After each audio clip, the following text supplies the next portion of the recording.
This interview is with Ralph Bailey. Ralph has been a very important person in this county for many years. He's held a lot of different positions, and so he's going to explain some of those different positions that he's held. And he was raised on a farm and has covered a lot of territory in his life. So we're going to turn it over to Ralph and let him share with us.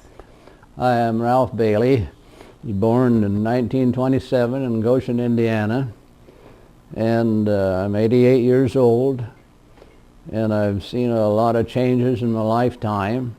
Having been in a one-room schoolhouse in Goshen, I went from a one-room schoolhouse in Goshen to Pearson, Indiana, where they had a big, I thought it was a mammoth school, and they had, up there, I had all 8 grades in one room, and I said I only had one student in my class. I tried to find that girl many a time because she was a great little girl, but anyway, once I went to Pearson, I was about 6 years old, and it was quite a change for me. And I was on the farm. My family, we all moved there on the farm. It was 80 acres. We had 7 children in the family, and I was able to make a living just off the farm and to feed 8 children. And I look back and think of my dad during the Depression years, and $1 meant a lot of money. And I tell you, it was very interesting to see. As a boy, I used a wagon for a manure spreader. I'd go and throw the manure on, take it out, whip it off in the field, and I did a lot of things such as that. And it's kind of interesting as we go and look at the things that we used to do compared to what we do now. One of the memories I really have is a dump rake. Ron probably don't even know what a dump rake is, but we used to take the hay and dump it in the windrows, and back in those days they had baling wire, and I was going along and the tongue dropped down in front of the horses, and I went around and got some old rusty baling wire and put it on, and that dropped down. And when I was going down a hill, and I went around and did it again, picked it up, the rake went up and hit the horses, and the horses ran over me, the rake ran over me, so I'm just lucky to be alive today. So it's a lot of memories back in the farm when we had 2 horses and a couple mules, and it's altogether different life than what you guys. Electricity hadn't even gone by our house yet, and so we was tickled to death when the electricity came. And then going outside on a cold day like today was not good when you had to go to the bathroom, and so there's just a place out on the farm. But things have changed so much, so that's part of I could talk forever on that kind of stuff, but I think whenever anybody sees this, they'll know that it's changed tremendously from when I began as a little kid to today. Okay. Okay, well, kind of go through some of the places you've been, Ralph, and if you want to kind of share that with us. You've got a pretty good list there, and share those different places where you've been in your educational life. Okay, first of all, the good Lord has provided a lot of opportunities for me, because I said when I think about it, there's 7 children in the family, and I was the only one who was able to go to college, and I don't know, the Lord had to have a lot to do with it. I didn't have the brains or ability to really be all the things I've been able to be. And one of the things, when I got the job in 1951, I went out to Thorn Creek, and the trustee, I think his name was Fry, and he says, "What do you want?" I said, "Well, how much money do you want?" I said, "Well, I thought $2,700 a year would be a fair." He said, "Oh, no, we got teachers up there working for less than $2,700. So then I went over to John Bachman, and he was altogether different, and he said, "Ralph, what do you want?" And I said, "Well, $2,800. And he hired me, and so then I began to teach at Coesse. And I was there for 2 years, and so I had 2 classes. One of this class was Bachman's daughter, Kathy, is in my class. So the next year he had me move up with his daughter, because trustees did the running back there. It wasn't the superintendent, or it wasn't the principal. The trustee made the real decisions. And so it was kind of interesting to have those 2 years there. Then at 25, it surprised me that I was interviewed over in Etna Troy Township. Eddie Pugh was the trustee, and I interviewed against several people, and most of them were older than me at 25, you know. And I thought, oh, I don't have a chance at this. And sure enough, Eddie Pugh hired me. And, you know, that was probably one of the most interesting things, because everybody in the school was older than I was, and I was trying to tell them what to do. And it's kind of interesting when you're trying to tell older people, that young whippersnapper. And I really was pretty successful, and I can't figure out why. But and the one thing I brag about, I was coach as well. I had all the sports, principal, full-time principal. We had about 250 students in the school. And as a coach, I had 116 wins and 13 losses at one time as coach. So I thought what they really should do is hire me for a high school down here, because I maybe could have coached that, but I didn't really want to do that. But that's just but anyway, that was a lot of fun to be out there for 10 years. And so that's the first.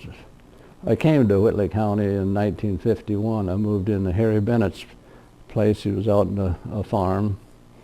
But that was one of the good moves that I made, and that's when I was at Quessy. And so that's part of my experience as a young man, and it's unbelievable that I got to know a lot of people out in Etna Troy, and I still do know a lot of them. Some of my students are about 74 years old, so that makes me over 74, I guess, but I couldn't quite figure that out sometimes, because there's my students.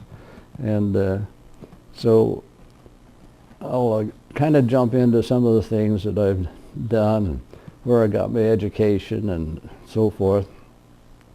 Of course, I served in the Army Air Force for a while, but I was pretty lucky. I didn't have to go overseas, and I just typed discharges for people coming back.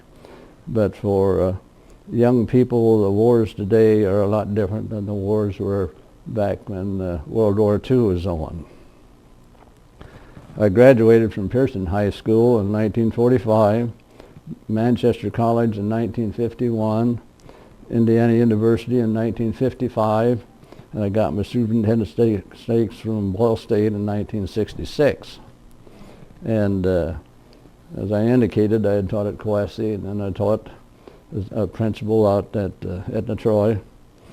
And then Orville Tuckle was a trustee there at that time, and he had been trustee, and he got beat, and he said, they'd like to talk to you at West Noble. And I said, I'm not interested in leaving Etna Troy. I've been here 10 years and I love it. Well, I went up there and I interviewed, and in the interview they said, what do you want? And I give them a price. And they said, that's more than what the superintendent's making. And I said, went home. I just bought a 40-acre farm out there in Whitley County in Etna Troy, and I told my wife, don't worry, we're not leaving. I was kind of tickled to death. The next morning they called and they said, hey, we changed the salary of the superintendent, we're hiring you. And I almost sat down and cried at that time, but I didn't, and it was a good thing that I went, because I went up there for 3 years. Then they hired me back here in Columbus City as the superintendent. So as I go through here, in 51, 53 is at Quessy, 53, 63 as elementary principal at Troy. In 63 to 66 I was principal at Cromwell. In 1966 they hired me here as superintendent, and now the superintendent's office is named Ralph Bailey Administration. In 91, 92 I was elementary principal at Waterford, and of course 66, 89 was the superintendent job, and it was one of the best jobs a person could ever have. I had a wonderful staff. They were just super people. And I finally retired, I thought. My wife died when she was 60, and I was 62 at a place in Florida. So then I ended up coming back and married my present wife, Myrna. And as I indicated, I was elementary principal at Waterford, and that was my first interim, and I thought, boy, I'm not sure I want to do this, but it was the best thing in the world for me. And then I I taught in 93 to 96, I taught at Manchester College and had classes and supervised elementary teachers. And in 66, I was superintendent at Whitco for several months. In 77, I was a superintendent at Wabash. And in 98, I was superintendent at Westview. And in 98, for 3 months, I went to Smith Green here in Cherubusco. I've probably been the only superintendent that has been in all 3 districts as superintendent in Whitley County, which is kind of, I think, unique, and I was glad that I was able to do it. So then at Wabash, I was there in 97. I was in Westview in 98 as superintendent, interim. And 98, I was at Smith Green again at that time. Interim superintendent at Fairfield Schools in 2000. 2001 to 2002 as interim principal at Northern Heights. Dan Mullett had just died, one of the greatest principals in person that you'd ever could believe, but he was only about 50 years old, and what a change that was for the staff out there to have me come out and take over. And they really seemed to listen to me and take care of the problems that we need to do, and we made that year. I was only going to be there for a few weeks according to the superintendent, so I went out there and stayed the whole year then. And it was a good experience, but I tell you, they really miss Dan. And so it kind of flashed back there, Jack Mullett you interviewed earlier. That was his son that died. And in 2003, I was administrative assistant of business in Fairfield Schools for 7 months. And in 2003, I was also a interim superintendent in Argus Community Schools. In 2005, I was interim superintendent at North Miami Schools. In 2005, I was interim superintendent at Warsaw Schools. I kind of brag about that because I was 80 years old when I went over there. And in 2000 to 2009, I ran the River Bluff Apartments for those years, and then 2006, I was a manager of the Diplomat Apartments. In 2006 to 2012, I was a consultant with Performance Services. In 2008 and 2009, I was interim superintendent of Warsaw Community Schools, and I was 82. I was quite proud to think that they had hired me back after I'd been there at 80, and I was 82. And so it made me feel good that they must have thought I was all right the first time around. And then at 85, I was interim superintendent at Smith Green Community Schools. So you can see I've been around that kind of work, and I loved it. Some people thought there's something wrong with me for still working at that age, but I tell you, it was one of the best blessings that God has ever given me, and I appreciate the fact of what He's done for me, because after Loretta died, it was a pretty tough time, but thank goodness I got a nice wife now. And in 2002, I got the Manchester College Alumni Honor Award. This was initiated in 1960. Only 202 out of 17,000, now it's over 20,000 graduates have received this award. So that's pretty good when you only figure out of 200. I got the award at Manchester College. In 2004, I was Columbus City Citizen of the Year. In 94, 98, I was a member of the Whitley County Consolidated School Board. In 2003 and 2006, I was again elected for a school board. And in 1980, I was chairman of the United Way. 1999, I was Whitley County Volunteer of the Year. 1999 and 2004, Board of Directors of United Way. In 2001, 2005, Board of Directors of Bowen Center, President of Bowen Center Board at one time. In 1980 to 2005, Vice President of John and Hester Adams Trust Board, gave large donations to different programs. In 2002 to 2005, Board of Directors of the Community Foundation. In 2003 to 2005, Whitley County Step Ahead Council. 1998 to 2000, President of Whitley County Retired Teachers Association. And I've been a member of the Indiana Retired Teachers Association for a lot of years. I was co-founder of Somebody Cares. It was a counseling service of Whitley County, and we hired 3 counselors, and at the time I thought, boy, I'm going to be in debt when we get done with this, because we didn't have any backing to speak of, and we had to take volunteers. But that program lasted for several years, and it finally did, after Bowen Center got bigger and came in and did some better things. That was great. I got the Lauren Bird Award for Top Education Award in the state. It was presented at the school board and school board superintendent convention in Indianapolis in September 1997. I received the Sagamore the Wabash Award, the highest award to an individual the governor can give, humanity in living, loyalty and friendship, wisdom and counsel, and inspiration and leadership.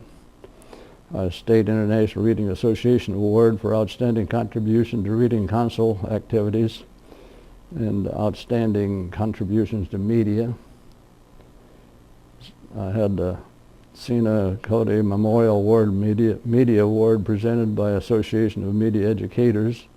I served as elder and school superintendent teachers at Ron's church. Well, no, that's not Ron's church. It's Troy Center School, but anyway, the Troy Presbyterian School Church, and that was a great church. Loved to be there. And a large donation was given by the Tri Kappa organization to the Columbus City School Board to start the Ralph Bailey ICANN Library. And prior to retirement from Columbus City, served as the Goshen College Mary Lee Eastwood Trust Department. And in 2015, June the 6th, the Alumni Association in Pearson gave me a plaque which they put in a kind of a plaver, and it's the first award that they ever have given to somebody, and they're putting it in a kind of a new situation they put at the new school. And so as you drive in the drive, you'll have to look for that, Ron, because my name will be in there as a plaque with some of the others. But I mean, that was kind of an honor to think that I was the first to get that award. That's great. And I've been 38 years member of the Indiana Association of Public School Superintendents, and I've been in about 12 or 14 different things, such as American Legion and all those things. But it was an honor that I was able to be involved in so many things over the years of my life. And I just appreciate having put this down. I know it's maybe kind of boring to some, but I mean, maybe someday Ron will pull it out and look at it and say, well, yeah, I remember him talking about that. So. Well, good. I've got some other questions here, Ralph, I'd like for you to share with us. Do you remember what your first automobile was, and what year it was, and how much you paid for it? Yeah, my first one was, I won it at the Warsaw Fair. And can you imagine a guy in the junior high school won a car, and lucky for me, I paid $1 for it. And it was a new car, and I got to be a little popular with the girls about that time, but I was a little scared of them, so I ran from them more than I did. But anyway, that's didn't have to pay for that. And then the next one, I got What was that first car? What make was it? What kind of? It was a 1940 Chevy. That was during the World War. So they didn't make cars there for a while during the war, and so the 1940. So it was just like brand new, but it wasn't. But it was quite a car for me, I'll tell you, for a kid that didn't have any money or anything else. So. Okay, what were you remember any of their cars as you went up through the years? Oh yeah, of course the next car then I got, of course, when I went into the Army, I sold my Chevy to my brother, and then when I came back, I applied for a new one, but you couldn't get any at that time because they just hadn't made that many that you could sell. So I ended up going and got a Buick Roadmaster, and I wish I had it today because people thought, well, when I went to pick up my first wife Loretta in it, the neighbors thought it was a hearse, but it was a big long one, and it had the windows in between the back and the front, and they had big. It's a 19. I think it was about a 1960. No, it wasn't that early. It's 1942. Probably a Buick. Had the big wheels on the side. Beautiful. Now, Ron, if I had that, I could probably get quite a few dollars out of it. But it's the kind of a car I got then. It was amazing. Yeah, well, good. What changes that you've seen over the years have made the biggest impact here in Woodley, your life in Woodley County, or anybody's life here in Woodley County? Okay, probably I think here in Woodley County, of course, it's kind of similar to other places when the impact came. I mean, it's such a different world today. The jobs that we have today, I mean, it's a lot different than what they used to be, in the sense that most of these are really technology jobs, and that's made quite an impact, the technology. When we go back and take a look at all the technology there's been since I was here, I often thought if my dad and mom came back, they'd die of a heart attack because they couldn't figure out just what's going on. But I said it's made quite a impact here in the growth as far as technology. I'd say would be the big thing is changing Whitley County, and the people in Whitley County are just great to work with and have been for years. So I remember those kind of things more than anything else. When you look back, what would you consider the best years of your life?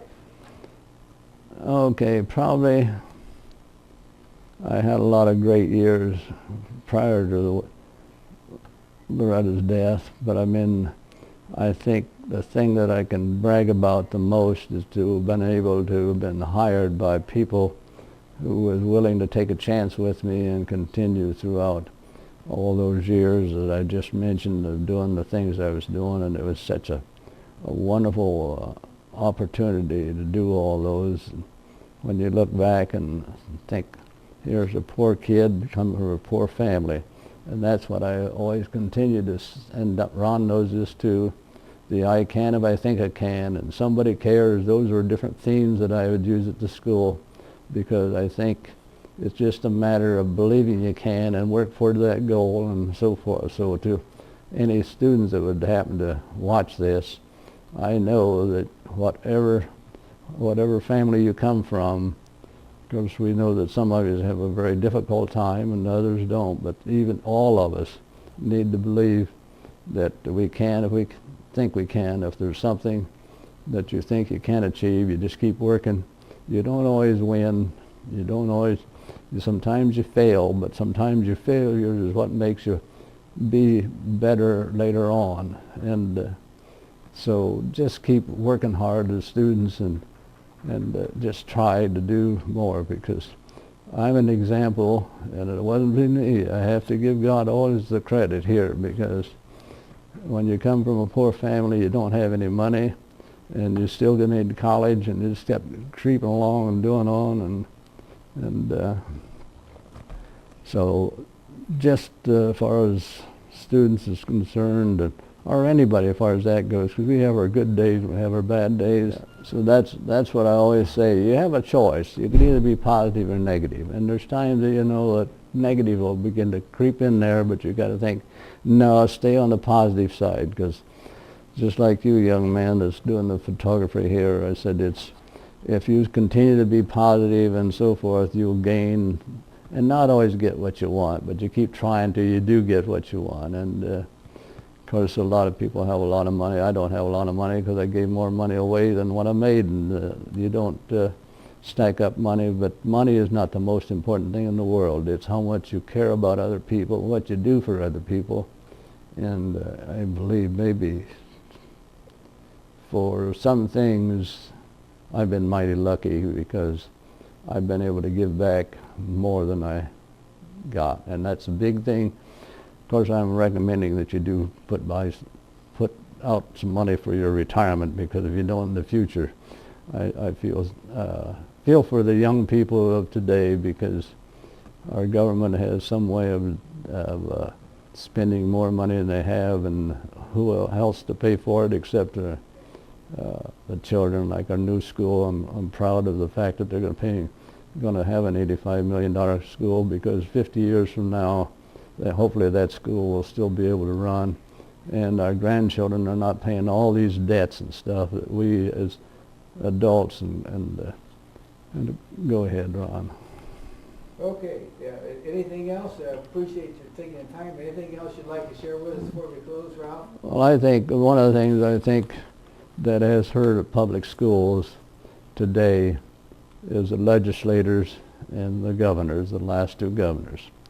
And I believe that back in the early days when we had local control, and that's the one thing we have lost in all schools, and especially Whitley County, we've lost the idea that public schools are what we started out in this world and in this country are noted for public schools, and they're gradually taking the money there and giving it to the private schools. I have nothing against private schools, but I don't think they should take it away from public schools to give it to private schools, because the public schools are doing a great job. The STEM projects, the technology in school, the things we are doing today is great. I don't know that we are doing what this testing problem is not I-step. They should do away with that completely, use another kind of a test. And I could go on and talk for a long time, because I believe so much in local control. It used to be if I wanted a special ed program, when I came here they did not have special education, Ron. You wouldn't realize that, but that little building across, I started that. And back then we just put it on the tax rate. For example, if I went to the school board and said, this is what we need to do for these kids, and the people, and I put it on the tax rate, the board approved it. Now you send the money down there and they just send back what you want. So that's the way things are, and hopefully this turns around to where local control begins to start in schools, and everything else we do, the state tries to run it, the federal government tries to run it, and most of them don't know near what they should know when they're making decisions of the kind they're making. So that's part of history too. Yeah. Well, thank you, Ralph. I appreciate you taking the time to come and share with us today, and with all the knowledge that you've worked with and the people you worked with here in Whitley County. We certainly appreciate that. So thank you very much. Well, you're very welcome. I said I didn't spend a lot of time preparing, but I said at least hopefully that comes out and it'll be interesting to somebody sometime. But you bet. Thank you, Ron, for inviting me, and thank you for doing it.